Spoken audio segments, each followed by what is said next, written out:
World News Today, brought to you by Continental Radio and Television Corporation, makers of Admiral Radio, America's smart set.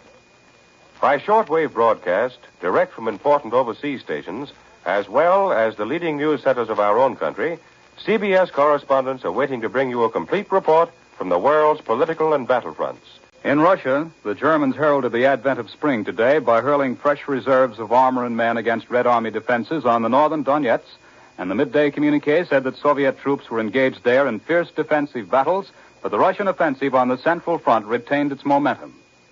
For a direct report on these developments, Admiral Radio takes you now to CBS Moscow, Bill Downs reporting.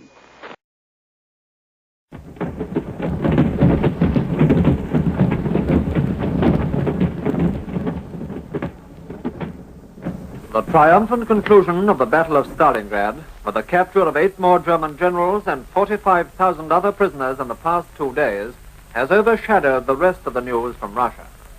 But our allies have kept up their great advance on the southern front. The programs of the German radio were interrupted this afternoon to broadcast the special communique.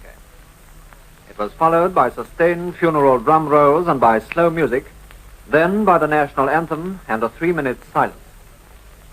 A little later, it was announced that Goebbels had ordered all places of entertainment to be closed for 3 days. When this announcement was broadcast, it was followed by more slow music. It has also been announced that the whole public life of Germany for these 3 days will be given over to mourning. All radio programs are being changed. Ici Londres. Vous entendez en ce moment notre 7e bulletin d'information. Au nord-ouest de Stalingrad, les Russes maintiennent leur pression. Dans le Caucase, après des combats acharnés, une unité soviétique a occupé une hauteur dans la région de Mozdok. This, as you know, is the first day of spring, the 4th spring of the Second World War.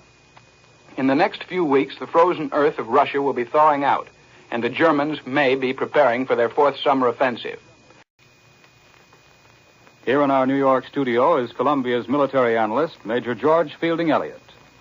The great battle on the Russian front along the river Donetsk is now passing into its 3rd phase. From the German point of view, it may be described as a battle of stabilization and disengagement. There can hardly be any thought in the minds of the German High Command that they can, in this area, effect the destruction of any considerable Russian force. Neither the terrain nor the conformation of the front could encourage them in such a view. Their purpose is rather to establish a strong, stabilized, defensive front from which they can disengage troops for other purposes. The first phase of this battle was the German counterattack between the Donetsk and the Dnieper. The purpose of this was, first of all, to save the German army in the Donetsk basin from the encirclement and destruction threatened by the Russian thrust toward the bend of the Dnieper, which almost succeeded. The saving of the German army was accomplished when the key railway junctions were retaken and the Russians thrown back on Kharkov.